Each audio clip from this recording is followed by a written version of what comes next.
All right, LukaNation. I'm going to keep this short because more than likely you're one of the followers, one of the 40,000 followers of this guy's account. And I'm going to ask him some questions about how he built up that account because I'm curious myself. But this is a guy that is as was well respected in the hobby, for that millennial generation, for that youth generation. And I'm really excited to have him on our 10 for 10 series from a collector standpoint because pretty sure he's going to be in the Boston area at the Causeway show this weekend. So if you're in the tri-state area, please stop by. Mike, MC Sportscards, welcome to the show, man. It's really good to have you. Thank you. I'm excited to be here. A lot of my friends have been on the show before and seen a couple episodes, so I'm glad I could finally get on. It's funny, man. You come highly recommended. We told folks we were doing the 10 for 10 and everyone's like, you should have collectors on, stop with the whole like big names, the whole, the whole parade. Get on real collectors. And when we said, all right, well, who's a quote unquote real collector? Like who's somebody you want to hear about their collection history?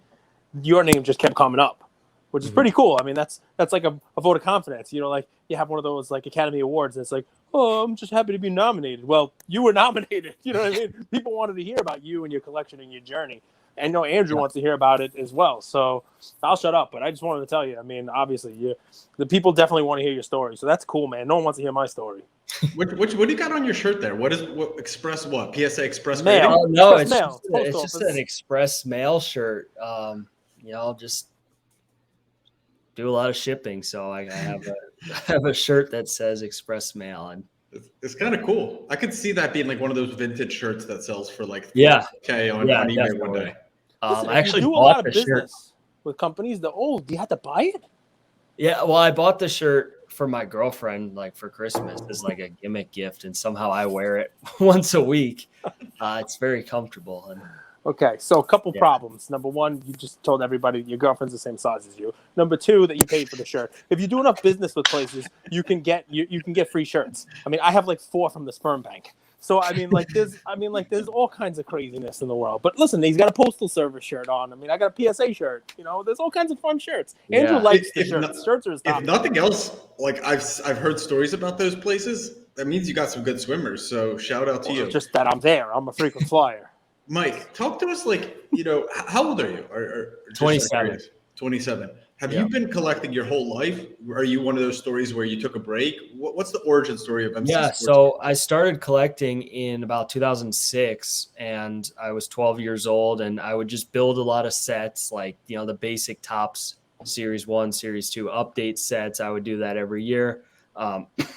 From there, started doing a little bit of buying, selling, trading, going to shows, making a few flips, just recycling the money. And over the course of the 12 years, it's kind of just grown into what it is. And a lot of the newer collectors, they see people like me or other people with nice collections, and they think that it's like an overnight thing or it's very, very quick. But, there's a lot of hard work and behind the scenes that goes into it. And like I said, it's been like a 15-year journey so far. Well, listen, that 15 years is big because that's the same type of story we hear from everybody. Did it as a kid, did it as young teens. Then, high school came, didn't really do it as much. College, I kind of lost it. And then, maybe I got back into it in the last couple of years. It sounds like yours did not have that type of journey. All right. Yeah, I never took a break. I actually gave up a lot of other stuff to do cards because I was just so obsessed with cards. Well, that's an important part, right? I mean, that's so the people who look at you and say, "Oh, wow, it's overnight success. He's got the cards." Yeah. No, I mean, they were things given up. In high school, you didn't do the math club. I mean, you weren't doing Dungeons and Dragons like all the other cool kids were. You were doing baseball cards. Yeah. So I mean, back then it wasn't cool to do cards. I wouldn't tell a lot of people. Like in college, I only told a few people, and I hid my cards in the dorm room and. But now it's like you tell people this, everybody says, "Oh, I hear about cards. They've blown up. Like it's crazy now." And it's really. Did your friends ever hide your cards? Like, did they ever play any pranks on you and like, "Oh, you got home and where are your cards?" No, they knew better not to touch my cards. Where'd you go to school? Illinois State. Illinois State. But are you from the New England area originally? No, I'm from the Midwest. I'm picturing an after-school special, Andrew, where, like the cops come in, they raid the college room, and they look under the bed. There's socks over there, under the bed.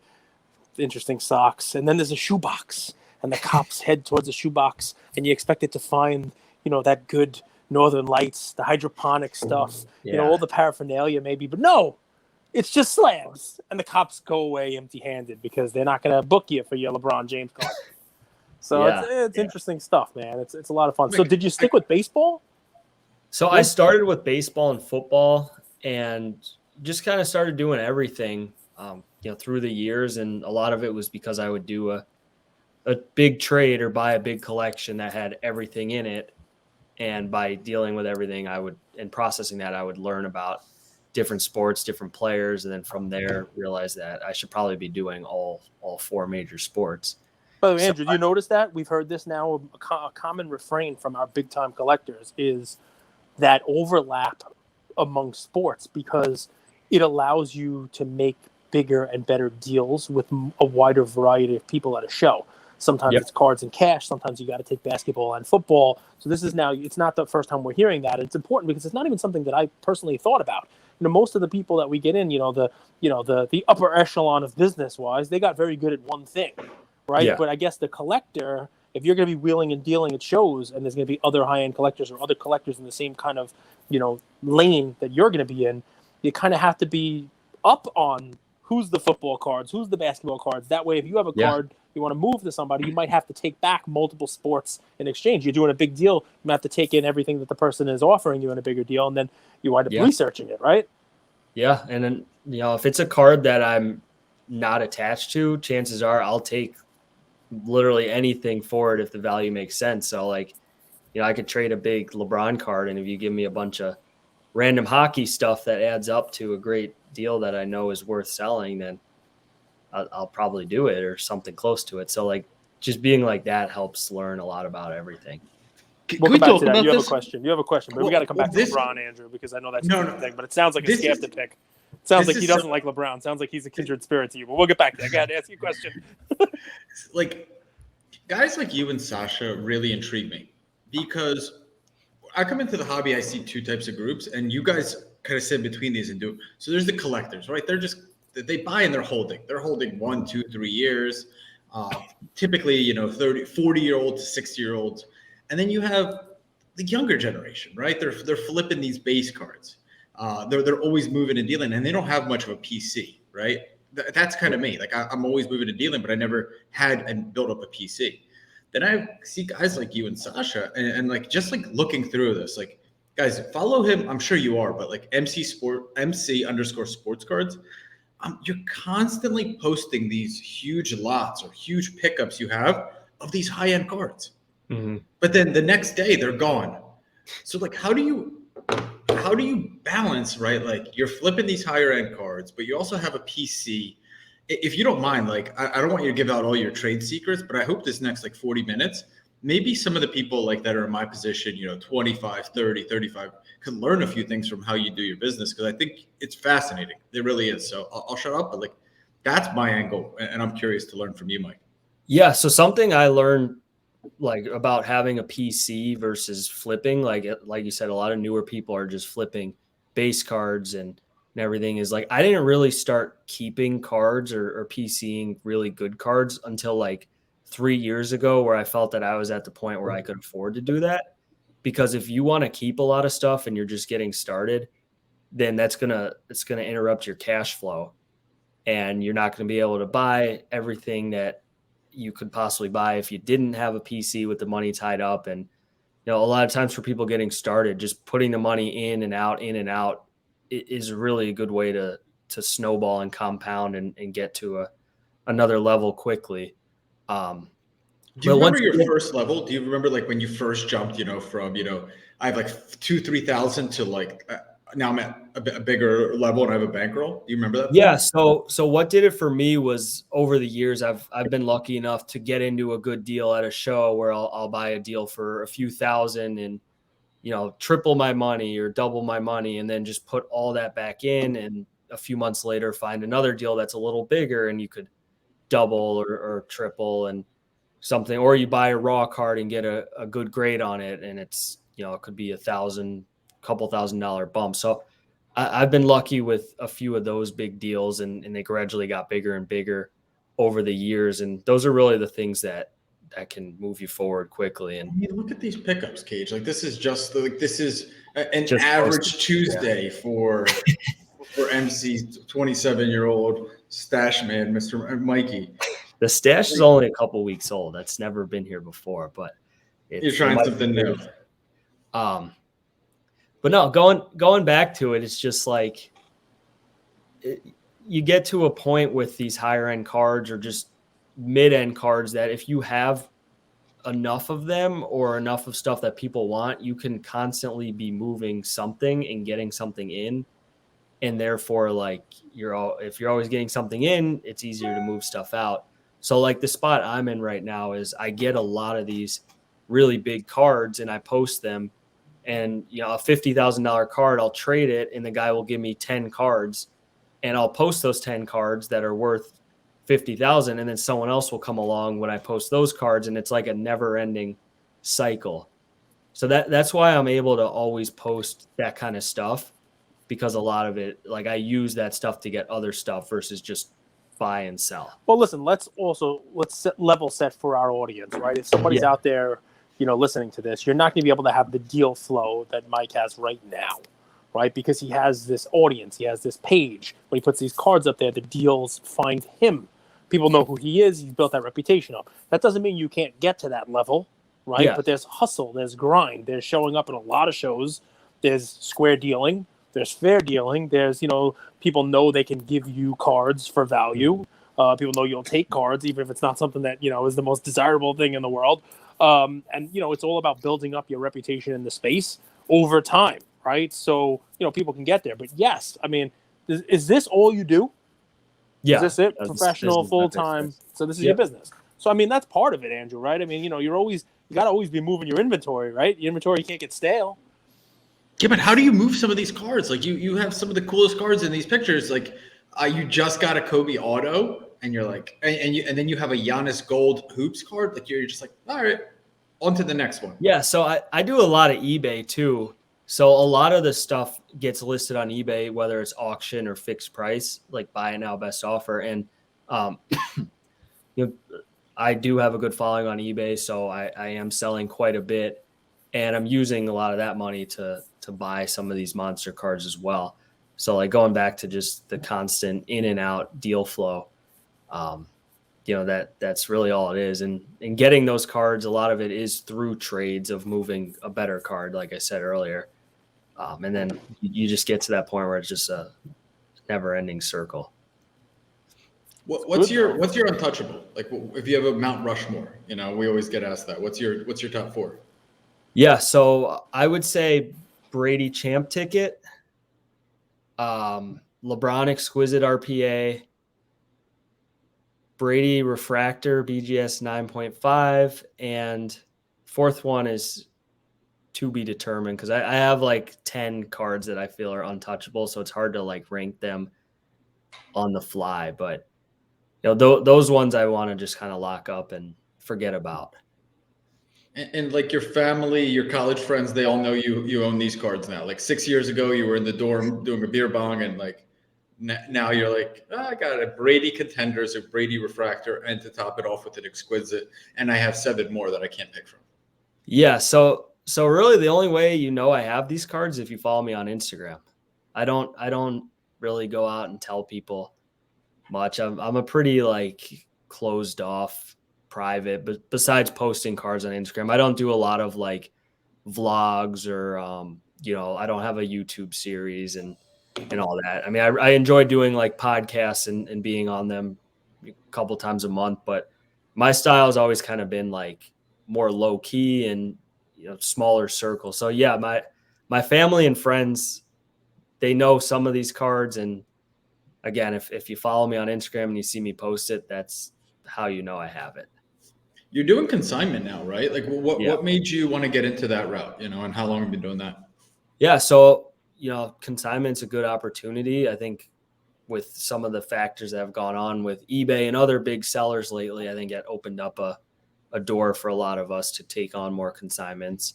I also really have been trying to grow the eBay business and the overall sales numbers. And I think taking on consignment is a really good way to propel that. And, it's been about 6 months now, and it's growing step by step, and hoping it could keep this pace. Are you a one-man show? Like this guy, I would take you. I would stake you at a poker tournament. Like you're not nothing rattles you. You're just a one-man show. Like the Bruce Almighty thing. Like no, so I was until the beginning of this year, and now we have a team of 4 total people. You bought out your local USPS, and they gave you that shirt. Yes. I Woo! told them, I said, in exchange for thousands of packages a month, I need a free T-shirt. He bought the local PSA group subber who was put out of business. So, but no, we have a team of 4 of us, and everybody works super hard and works well together, and we get a lot of stuff done. So it's good. And that's a consignment business. Most of the work now goes towards consignment, but a lot of it too is, back end stuff, pricing, research, just different things. I'll buy a bulk collection and I'll go through some of it. One of my guys will go through some of it. We'll price it out. We'll list it on eBay. We'll figure out what gets auctioned, what gets buy it now, and what gets graded. So everybody does a little bit of everything, which I really like that, because doing the same exact thing every day gets boring. I mean, you're doing cards every day. It's got to be fun. Well, I guess doing Something cards worse. every day, but doing the same thing in cards every day. Like if you were sorting $20 cards all day long every day, that you might get burnt out. But if you just do a little bit here, a little bit there, it keeps you refreshed. What's one thing you hate about the hobby? What's one thing you love about the hobby? It's a good question. He has a few of those. He has a few of those. He surprises you every now and again. Yeah, I'll start with the thing I love, because that's a lot easier. For me, something is like the people I've been able to meet through cards that have helped me, like outside of cards, just through the connection, whether it's somebody who owns a certain type of business, or I was friends with a guy who owns a heating and cooling business, and he once did my furnace, like stuff like that. And then also on a higher level, I've been able to meet some people who are high up in the business world because of the high end cards, and they've helped me out getting into different investments, or just giving me some good advice on investing in cards or other things. So I think that's what I love, just the connections. And I've met a lot of people who I've dealt with, who I've, became good friends with over the course of the years. So I think the connections is a thing for me. And you hate how long grading companies take to get our cards back to us. Yeah. See, I do, but I also have so much going on that I send the cards off, and I think of it as a bonus when they come back. But I don't know. The little man and woman don't think so, that got into the hobby this January or February, right? Yeah. They need that for their cash flow to get that. Yeah. When we first started the show, and a few of our people are doing that, MBT, shout out to him, are doing that snowball effect, right? It's like you buy the first cards raw, you send them to get graded, you get them graded, you sell them. Now you have a slightly bigger snowball, so you can go after slightly bigger cards. But that snowball used to, accumulate a lot more rapidly with a lot more return. Now it feels like, by the time it accumulates, it already melted, Yeah. Well, grading's actually helped me through the years too. I was grading base cards in like 2011 and 12, when a 9.5 of the top prospect guy base card was like $30, but you were paying $5 to grade it and buying the card for $3. And like at that time, nobody was really doing that, because it was just you were playing with small amounts. And but it added up, right? But what I would do is I would go and, if these cards sold for $3 to $5 on eBay, I wouldn't mind paying $6, $7, $8 for it, because you put $5 into grading and you get $30, $40. So doing that really helped me early on. But once grading became what it is now, like it's just way harder to do that. But when PSA was open and a little quicker, think a lot of newer people caught on to that method and we're doing well off of it. So, Mike, you won't talk about what you hate, but we'll get you there. So I'll say, that's what Andrew I'll hates. say something about. Yes, let's go. Yeah, probably just like some of the shadiness and, lying, cheating, stealing, fraud, all that stuff. I get returns on eBay for. Call someone bullshit out. reasons. Call somebody out. Yeah, I see. He's not gonna call anyone out. I'm not gonna name any names, but I'm sure you guys could put your finger on what's going on with a certain somebody right now. But like just stuff like that. We don't play in those crowds. We don't buy $100,000 cards, MC. So yeah, I think I know who you're talking about. I'll speak for myself. Cage does. I apologize. Yeah. I mean, I don't want to get involved in anything, but if you follow any of the big news card accounts, you probably know. Yeah, it's ever out there. So what happened? I'm not in the know. Can we talk about it, or are we not allowed to? Yeah, so pretty much there's an individual who got caught doing some things with cards, and once he got caught on one thing, a lot of stuff started coming out about it, and Danny boy, the pipes are cold. Yeah, so What is that? again, fine. I don't like getting. We won't talk about it. I have a better question for you. Hard work we'll move hard work aside. I know you work hard, your team works hard. How much does luck play into where you are right now? Luck play. Like I feel like everybody who's really successful at something has like a lot of it, or a good chunk of it is luck. And I would say like the luck piece for me was I got in super early in 2006. B, like I was doing a lot of these things that are really popular today way back when. So now like doing it today, I'm really good at it. So that gave me a leg up. So I mean, you could consider that luck or skill, or so be it. I say it a lot. Like I got lucky. I got into cards at the right time, or, I bought certain cards at the right time, but there's only so much of it that can be luck versus skill, because it's how you use the different things you learn that can be considered luck. Like I think luck starts it off, right? Yeah. And what you do with that luck, right? I mean, there are people who are lucky enough to buy a CryptoPunk NFT or to buy a Michael Jordan rookie card or whatever it may be, but those lucky people didn't all hold them. There were plenty of people who got in Michael Jordan at $19,000 and sold them at 40.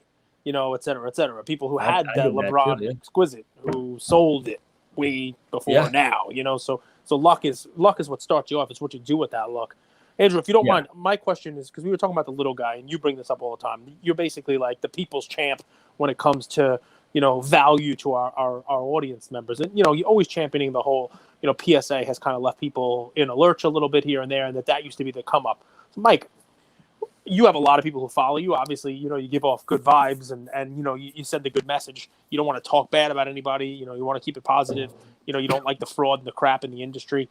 Yeah, I try to ask this of most people, and it's great a collector like you, because you've been in it for 15 years. That 15 years brought with it several peaks and valleys, right? It hasn't just been a straight up. Most of the people we talk to are people who came back in a couple years ago and have basically seen nothing but the luck, nothing but a rise, right? So it's a great question to ask of you, because I think you bring some insight to it that a lot of our audience has only been here a couple years, 18 months, 2 years. The question, because I'm long with my friggin' question intros, and I apologize, is what do you say to those guys? Right? There's a lot of people out there who right now wake up in the morning and maybe they're a little burnt out by cards. Maybe they're a little like, the cards are not doing for them what they did 6 months or a year ago. A lot of that is because it's harder. A lot of that is because there's more grind to it. A lot of it is because a lot of the resources that were there for them a year or two ago aren't there. But what do you say to those guys? Is touching on your experience. Yeah, so I think a lot of it too is just kind of knowing what you're doing now. Like you can get into it 18 months ago, and you could just be buying what other people are telling you to buy and have no idea why you're buying it. Or that. Now, if you took the extra time or take the extra time to do like that next step of, okay, everyone's buying Luka Prism PSA 10s. Why are they buying it? And sometimes when you look into why are they doing something, you can realize like, okay, everyone might be doing that, but I think that's not the right thing. Like, I think that that's just a fad. Or you could look into it and say like, holy shit, that I feel like there's actually good reason to buy this. So by doing your own research and work, I think that can avoid a lot of the people like losing money or buying into something at peak and getting burnt out. Cause you really only, you don't get burnt out on cards if you're doing well. Like let's face it, you're not going to kill it on every deal and then wake up and say, wow, I'm just done. I Well, don't that's the want thing, right? I mean, and we built our ranks while the going was good, right? And when Yeah. when there's a little more of an uphill climb, when there's a little more of a grind to it, we shed some of those people, and they're all Yeah, people now. Can you kill it on every deal, even in a down market? Yeah. I mean, I don't win every deal or kill every deal. Sorry, Cage. But I know how to put myself in a spot to where I can't lose or get too hurt. I mean, obviously there's risk with everything. I've taken big chances before on cards. I've lost big, I've won big. In a down market though, like if you're buying the right stuff and you kind of know and you can project where some cards are going to go, whether that's up or down, you could still make money. It's not as easy. You really need to start knowing what you're doing more. And like experience comes into play there. But yeah, in a down market, like, if the stock market's down, people still make money if you know what you're doing or what to buy at a certain low or what to short or something like that. Cage, what's that quote? It's bulls make money, bears make money, pigs get slaughtered. Pretty much. I never really understood. I never understood. Fat, pigs get slaughtered, something like that. I never knew what it meant, but I like it. My favorite was always you make money in a bull market, but you get rich in a bear market. Or like, what is it? It's like teach me your ways. Buy the rumor, sell buy the rumor, sell the news. Yeah, yeah, that's one too. Yeah. So, but like going back to what I was saying about like the Lukas, for example, like everyone's buying these Luka Prism PSA 10s. They're doing $1,500. This is like a year and a half ago. They're doing $1,500 or whatever. If somebody looked in and said, okay, I'm going to check the population to see how many are out there. I'm going to check, other similar caliber players, see how their stuff sells. And like, if you took that step and you realize, shit, there's 15,000 of these, it's probably not a good buy because they can fluctuate too much. Or wow, like, Kawhi PSA 10 2012 is only doing 20% more than Luka, and the pop is way less, and it's iconic set, first year Prism. Kawhi's done everything Kawhi's done. So like by taking those steps, you can start to make connections. Can we talk about those two players? Can we talk about those two guys? Yeah. Because do you think Luka's maybe the most riskiest player out there right now because of he's still priced so high, his pop is so high, and he needs to accomplish so much? Would you be investing in Luka? Yeah, so I really like Luka. I'm not like putting the house on Luka, but I have some nice stuff of him, and I think there's potential. I think what I've noticed in this market, and this can explain why like a lot of people will say, how come Luka sells this much, but Damian Lillard rookie autos are so cheap, or Kawhi rookie autos are so cheap? And a lot of it is because like people want to feel like they got in from the beginning. So, Luka is so high because people are all wanting to buy him, thinking he's going to get to the next level, which he may actually do. And they would be like, oh, I bought Luka early. I bought Luka when his, when his NT was 10 grand. Now it's 100. And they don't care about, a Kawhi NT that only right now does like 10,000 when Kawhi's won the finals that he's won and has the, the accomplishments that he does. So I think like, but what's the action on that, right? Now that you've seen that, now you've seen the discrepancy there. What do you tell people? Do you tell people sell the Luka? Do you tell people buy the Kawhi? Like, what's your? Now you've researched that, you've noticed the pricing discrepancy there. How do you act on that? So my fear, like with saying buy the Kawhi, buy the Lillard, buy the Kyrie, which isn't really a good buy right now, but is like, I don't know if that stuff is ever going to catch on to get to a level of where these new guys are, because I just don't think there's enough demand, even though they're great players, great values. I don't think Luka is a sell but certain Luka cards are a sell. So like base PSA 10, I think is a sell because there's a zillion of them. To keep it like, of a solid level card of Luka, maybe like a numbered parallel of something like that might be a buy, like a Donruss optic out of, orange. I think it's out of 249 or something. Like, I think you could still get that card in a 9 for $1,500. So like that, I feel like that might be a buy, and certain things are a sell. So there's very rarely do I feel like a player is a complete sell. Like, I don't want anything to do with this guy. And Luka definitely is not one of those guys. I don't want to group you in a bucket, but I love guys like you, Sasha. We'll talk about the whole thing with Sasha, but like Sasha says, you guys don't love giving out your plays. Like Cage and I, we do a show, we give out plays, which we call like a watch list. Like, go and do your own research and learn the strategy behind why we suggest that. Like, one of them was like Mike Tyson memorabilia is so cheap compared to like the base silver or silver prism PSA 10s. But you guys don't love giving out plays and tips. Is there a reason why for that? Like, you don't want to be responsible, or you're chasing after those cards? So I've never been opposed to giving advice or tips or anything. Obviously, like, everyone needs to buy at their own discretion, but I'll never sit here and tell you to buy something that I personally don't think you should be buying. I'm not like a pumper and dumper. Like, a few of those people have came and went in the hobby. But I think a lot of these guys, they don't want to give out their trade secrets because, why should they? But my philosophy on it is like, the more people that know how to do good deals or know what to buy, it like helps everybody and everything in the market.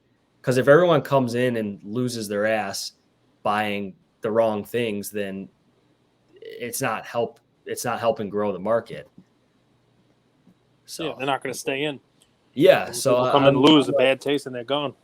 Yeah, now if I find a couple cards here and there that I'm like, holy shit, this is a really good buy or good value, or I think it's go up, I'm not going to sit here and tell the world, hey, there's only 500 of these, everybody go buy them, because I want to go buy them. How many shows do you go to a year? Like, are you at every single show, or was that kind of where you sowed your roots? In a normal non-COVID world, I was doing probably like 8 to 10 bigger shows a year. I've like kind of slowed down on some of the smaller shows. I used to go to everything when I was younger. I'd buy everything, flip everything. But now, like, I'm just so busy with what's going on here with my business, the consignment and the stuff I have and the trades I make. But I'm still going to like Dallas, Chicago, the National. I'll go to a couple New York shows here and there. Once in a while, Philadelphia. I want to go out west to a couple shows. I've done shows in the Midwest, like St. Louis and everything. So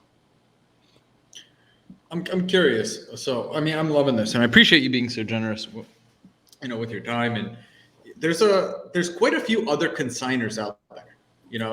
Have you ruffled any feathers? Has anyone been like, yo, dude, kind of stay in your lane? You're a collector here. You're kind of stomping on our turf. Yeah. So not really. I think with PWCC leaving eBay, that opened the door for a lot of consignment opportunity. And, I consider a couple consigners that are pretty big. Like, I've had a really good relationship with them. I've known some of them for 10 plus years. There's a few of them I talk to almost on a daily basis. So there's not really any like bad blood or beef or anything. I mean, they might feel that way about me and have never told me, but like, I don't see it like that. Now, if I have like a guy who has always been sending through me and that's his choice, and then one of these guys who I consider a friend, they come by and call this guy and say, hey, stop sending him, Mike, send me, then it might get a little weird. Like, one of my really good friends for 12 plus years in cards, he's very loyal to a different consigner. I've never once said, dude, start sending with me, because I consider that consigner a friend, and like, I don't want to do that. How important is liquidity? How important is having that fat stack of cash in your pocket, just so, because deals pop up out of nowhere, right? Like the best deals are like, hey, Mikey, you need to get this in the next 12 hours type of thing. So talk to us about that. Creating a good balance between cash and inventory is huge. We touched on it earlier about like if you PC stuff when you can't afford to PC stuff, then that can ruin your cash flow. But I think just being able to make things happen on very short notice is a really, really good feature to have, because then people will come to you knowing like they don't have to wait. There's no games, no BS, anything like that. And for me, like my tip on keeping a good cash flow is that I do a lot of eBay. So, I have X amount that I'm doing a day or a week on eBay that I can count on, that if I need to go out and spend a 6-figure deal, I could know, okay, in a week or two, at least I'll be guaranteed to get this money back through random eBay sales. So I'm going to make creating like multiple avenues of revenue is the key. And that might be hard to do if you're starting out and new, but what you can do is you can sell graded cards, or you can, buy and sell wax and do like little things that you could make money off of, and don't just stick to one thing. There's this influencer. His name's Grant Cardone, and we'll wrap here. I know we got to go. You're back in the office. I think you have a ton of things that you got to do this week because you were out yesterday. So, yeah. But there is. I don't endorse him, but it's funny. Like Grant Cardone is his name, and he always talks about cash flow. Right? Cash flow actually is more important to his business than profit. And here I'm hearing how you have this revolving door of cash flow, and you're building that up. Right. And that's allowed you to kind of PC and have this amazing collection. It's not necessarily you're taking a lot of profit. We talk about profit taking. It was building these revenue machines. So that's something I'm taking away from this. Mike, it's a collector show. So you didn't give a top 4, you give a top 3, and there's another 7 or so that'll fit into the potentially the top 4. You got 10 cards that are never leaving you. What's 1 or 2 cards you're chasing? What's 1 or 2 that could be that number 4 that you don't own? So there was only one card I was chasing, and I locked it in a couple weeks ago, and that was a LeBron Exquisite RPA. Everything else that I really wanted, I've been lucky enough over the years to acquire. Now there's a lot of stuff here and there that pops up that I'm like, wow, I really want that. But when you say make a list of things you really want, I feel like I've over the last 10 years, I've been able to get most of that. Now, like I want to upgrade, to answer the question, I want to upgrade like my 52 mantle. So maybe a better grade 52 mantle is something I really want, or a better grade Tom Brady rookie auto or something like that. What mantle do you have? A 6, a PSA 6. All right. I can't upgrade. If you were 4, I would upgrade. I have a 5. But you've already upgraded from where I am. I was going to offer my 5 as an upgrade. We can figure something out. But 5, you've already upgraded. Nice. Mike, do you care more about the grade or the eye appeal when it comes to like those cards? Or is it a combination? 100% eye appeal. I've been grading for 10 plus years, and I've seen a lot of cards that I thought were going to get 8s or 8.5s get 9.5s. I've seen a lot of cards that I thought were going to get 9.5s get 8s and 8.5. So, you could see like a really shitty centered PSA 7 mantle or a dead centered beautiful PSA 5, and I think value wise, like it's close. And would you do that trade? Like, let's say you were presented 2 PSA 5s, you had one, and the other PSA 5 was the one you described. Would you pay an extra $20K for the nicer one? Yeah. I've been on both ends before. I traded at the National a beautiful PSA 4, and the guy gave me an SGC 4 and a PSA 2.5, which was a great deal for me, but I'm not going to find a mantle that nice that easily. But there's been times where I have upgraded and gave more than I thought I should, and there's been times where I've downgraded and gotten more than I thought I should. So, I've done both. So first tip I've heard from I wish we had like this little thing down the side. So first tip is cash flow revenue. Second is the magic is in the trades. It's actually Is that right? Like you're nodding your head. That's where the magic's at. Yeah. So I feel like I say this all the time. Trading, you're not really spending money. Your trade partner's not spending money. So that's always a leg up because, some people aren't as liquid or aren't liquid at all because they just keep buying cards. So trading, you don't have to be like, I got to raise the money because you're just trading the cards. If you have the cards, you do the trade. Another thing that I always stress with trading is it gets people to move things that they would never sell.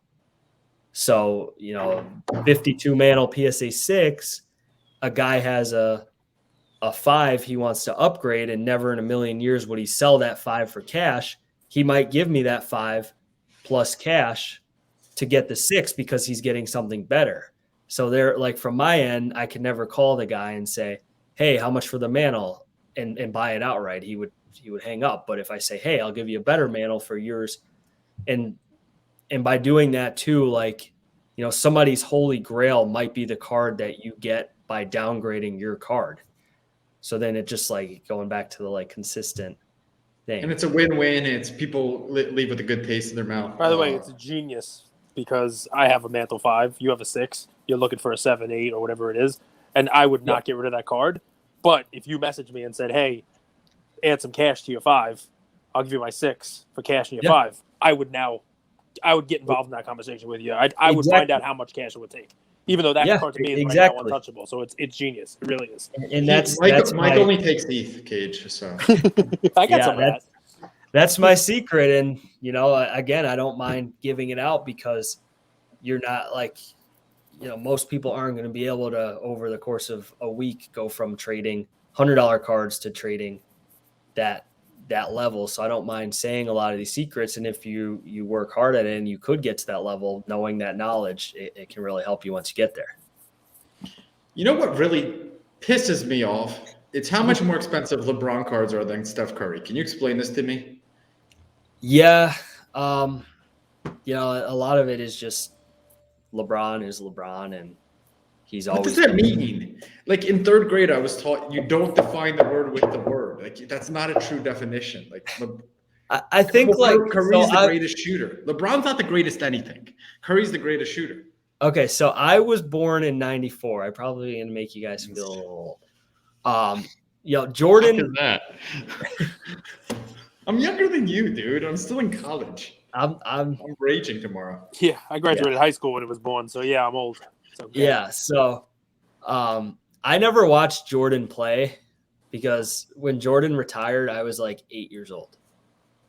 So LeBron, I think a lot of it with LeBron selling for what he sells for is because like my generation, we've seen LeBron from the time we were in diapers or we were kids, and like same with Tom Brady. It's like it's always been LeBron dominating the league, Brady dominating the league. And I think that has a lot to do with like the emotional attachment versus Curry is like Curry's a great player. I love Curry. I enjoy watching him, but he came in the league in 2009 and he wasn't really of crazy caliber until like 2011, 2012. So it's only been a few years or so. That would be my explanation. I could be wrong, but I think there's a lot of emotion in cards, and whether you admit it or not, like I'm not a very emotional person at all, but I see the connection. Emotion. When you were negotiating with Sasha, he was like in your face, like let's do this, and you were just like, yeah. I'm very just kind of very stoic, but there is a huge emotional connection with cards, and I'm sure I don't even realize how much of an emotional connection I have with some of these cards or players because I just don't. What gets you fired up? Like when do you get emotional? Is it like watching your favorite team play? Yeah, I mean, watching Brady win a Super Bowl when I'm a huge Brady fan or I have nice Brady cards, that gets me fired up. Or closing a big deal, like getting a awesome card in trade or winning something you were chasing in an auction house, or like that eBay auction, watching it down from the last few minutes. Like that kind of gets me fired up. You have any negotiating tips, Cage? I know this has been fun, man. This has been fun.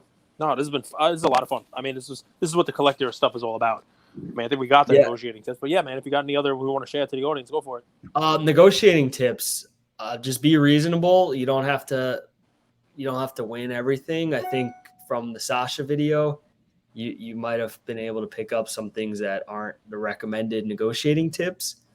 I allow people to make money off of dealing with me, and a lot of cards I move people go up in the future because they're blue chip cards. I've moved cards for $5,000 that are now worth 100, and the people still have it. So I think like just always being fair and reasonable, and that's a good negotiating tactic. I mean, if I'm doing like a $20,000 deal, I'm never gonna sit there and counter you fight over $100. Like I usually my rule of thumb is usually like if both parties are within reason to start, I don't like doing like 2 or 3 back and forths. And even that sounds high. Now, if you're starting way up here, that's a different story. But if we're both on the same page, like I don't want to be like, I'll pay you, 20,000, and the guy says 22, and I say 20,500, and it's just like, It's an interesting thing. Like I come from a traditionally Jewish Russian family, a little Israeli in there. So like my dad is a negotiator, and I always thought of myself as a deal maker. I actually think he wins most of but like, negotiating and making deals are 2 separate things, right? Some people just negotiate for the sake of negotiating. Some people are like, I got my number. I'm good. Let's go separate ways. Yeah. Last question. Go ahead. But I have one more question and we'll wrap. Okay. Yeah. Sorry to take up time. With that being said, that doesn't. You have to go. You took one day off. I don't have. Yeah, I don't. You took one day off. You had a national holiday. You were. So, with that being said, like that doesn't mean you can just like walk up to me and steamroll me. Like I know what I'm doing. I still know how to assemble a deal, how to close a deal, how to negotiate. But I just think it's like a bad reflection on me to be super nitpicky and leave some meat on the bone. People walk away happy, man. You want somebody to come back. Like right before you, Sasha deal, I did one with him also. And after we were done and we got to a number, I said, "Oh, we're done. We got our number. We're okay." And I handed him a Mariano Rivera 92 Bowman PSA 10, which at the time was about $1,000. That's it. Go now. Now you're buy this for $2K, right? Or I want I'm you to never walk doing away a deal with happy you because it took us a little while to get to the number. I got to the number I wanted. I don't want you to turn around saying like, "Oh man, I paid too much" or whatever it is. Here, now you get this little bonus on top of it. This way you walk away happy. Meat on the bone. He can now sell that if he wants to blow it out for $500, $800 or whatever it was. All right, he's starting to make his money back on the deal already. It's one of those, leave a little meat on the bone. Why not? Everybody gets what they want out of the deal. Yeah. And Sasha did leave meat on the bone. I mean, I was very happy with what I did with that card. I think the next day after getting it or 2 days later. So the number I paid was a number that I thought there was room on it. And by him coming down to it, like he left me room. So I don't have any sour taste or anything. Beautiful. What's your last question, Andrew? All of this young blood, young millionaires, these guys, there needs to be a Netflix show about all these cats, from zero to heroes. Like it's crazy by like the age of like 20, Rips will be in it. If I could give you any job in the hobby you wanted, what would you, from Golden to running PSA to, the Fanatics brand, Panini, whatever it is, what's one role that you'd want to do within the hobby? Yeah, that's tough, man. I'm very happy with what I do, and he's just being shy. He wants to run Carvin's clubhouse calendar for him. No, I think is Carvin on Clubhouse? Oh, this is huge news. I think I think a manufacturer would be cool. I would never do that because then it becomes harder to be a dealer or a collector because you have that conflict of interest. But I think the concept of being a manufacturer is really cool. I mean, like you mentioned Golden or anything like that. And like Golden's a consignment business. They do great. I have a consignment business. Obviously it's not Golden, but I know how it goes. I know how, so like, that's not really my dream job in the hobby because I know how it is, but a manufacturer, I just think to like design cards or. If you ask me, you have Golden beat on shirts. So like you're already winning there. Like, I know you don't have that peacock shirt, but you guys just caught me on. I love the shirt. I like the shirt too. You're a consigner and you're on eBay. You got to use the post office. You got to use the post office there too. So wear that express mail shirt with pride, man. Yeah. Dude, my co-host, you're catching him in a dress shirt, but like, I mean, people are willing to pay big dollars for the vintage tees that he's worn for 24 years and have this fat kid screaming Goonies. Yeah, it's junk. I got one more question, actually. Right, I'm going to keep rolling here. I'm sorry, Cage. I know it's dinner time. Chick-fil-A is knocking at the door, but why does the hobby hate NFTs so much? I think they just don't know about them. Like, I personally don't know about them, but I know there's potential. Do I want to know about them? Yeah. Do I have time to? Not really. So like, I would just buy what someone else who I value their opinion tells me. But I think the hobby. Buy Luka's Tiger NFT. Yeah. Anyone told you that? Yeah. The hobby is just, in my experience for 15 years, innovation in the hobby it's very hard to break in the hobby. You know, all these new ideas I've seen come and go. New grading. How many new grading companies have there been in the last 15 years that are actually relevant? Like that people are like, yeah, I'm going to. No, they come and they go. They come and they go. It's literally BGS, PSA, SGC. Like, you know, that's a good example of how innovation is very difficult to stick in the hobby. And now you're seeing new platforms to buy and sell. You know, that's that. But to go back to NFTs, a lot of them won't be here in a couple of years too. I know what you're saying. Yeah, some of them I believe in. I definitely believe in a few, and some of them I think might come and go. But I think the hobby doesn't like NFTs because they don't know about them. They're used to holding their cards and seeing it, and NFT is not even like a real thing. It's literally digital art. And I think they'll warm up to it over time. I think a lot of people have warmed up to it. I used to think Bitcoin was really stupid and Ethereum, all that. And now, like, if someone offers to pay me in a deal in crypto, I get excited. So there it is. That's the title. If someone offers to pay me in crypto, I get excited. That's the move. No PayPal freezing your account, right? Because you probably do some big amounts over there. So. And PayPal wants to snoop. Any final questions, Cage? This is fun. You're different vibe. You're very calm and composed for a 27-year-old, but you obviously have a good head on your shoulders. Appreciate it. Well, if it means anything, the mustache makes you look 47, so we're okay. I mean, I act 47. I hear you it all the have time. to. If you're not watching this on YouTube, this is a YouTube must.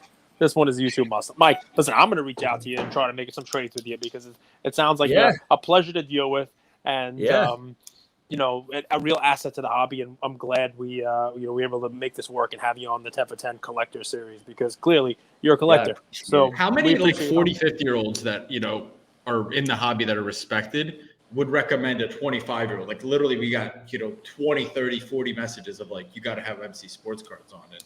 No, it means a lot. I mean, I've worked hard at it and maintained relationships and built relationships.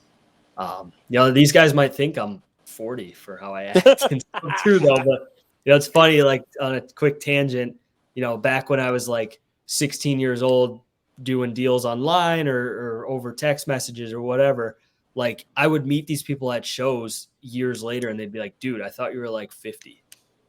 Like, were you on the phone with them? No, it would be like email or text or online or whatever. But like I've gone through, like I've came across like old emails or messages I've sent 10 years ago. And like, I'm like, holy shit. Like the way I word this, like I sound like an old man. Like it's like all like polite and professional and stuff. Cage, remember when we first saw Rips? So we were in like an Instagram group with Rips for a long time. And then we're like, hey, you want to hop on and do a show? So we like hop on. And I mean, you've met Rips, right? Oh, I've known Rips since he was in Denver. He was like 12 or 13. He's grown a lot. It's been nice watching him. Listen, we hesitated putting him on the camera because people see how young he is, and you're like, all right, like it's one of those things, like are people going to try to treat him differently and try to take advantage of him and stuff? Well, I DocuSigned. I said a DocuSign right to his parents. They had to sign a permission slip, the whole deal, and he's good to go. Yeah. All right, LukaNation, we could ramble for years. MC Sportscards, MC_Sportscards. Anything else? Anything our community could do to support what you're up to? Consign with you? Yeah, I mean, if you've got cards consigned and you're not loyal to one of the consigners I consider friends, then give us a try. But just reach out whenever. Anything you see of interest, let me know. It might be a little slower on DMs nowadays, how busy I am, but I'll get back to you when I can. 5 minutes instead of 10-minute response. But this is what I say, like with consigners, with businesses, try. Like you could send 5 of your cards to one consigner and 5 to another, and see how the experience is, and then make a decision, right? Like we often make a decision before trying. Like yeah, it's okay.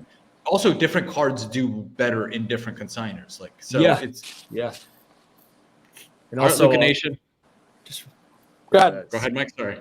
I was gonna say with the DM response time, like I don't want to veer people from messaging me, but we actually have a separate account for consignments that's managed by my staff.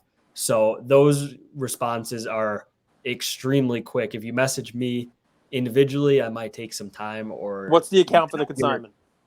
What's that? What's the account? The account is it's consign_with_MC. The @ is in my bio on my main page, so it's right there. So beautiful. Thanks, Mike. We appreciate your time, man. This was awesome. Yeah, thank you. It was a great time.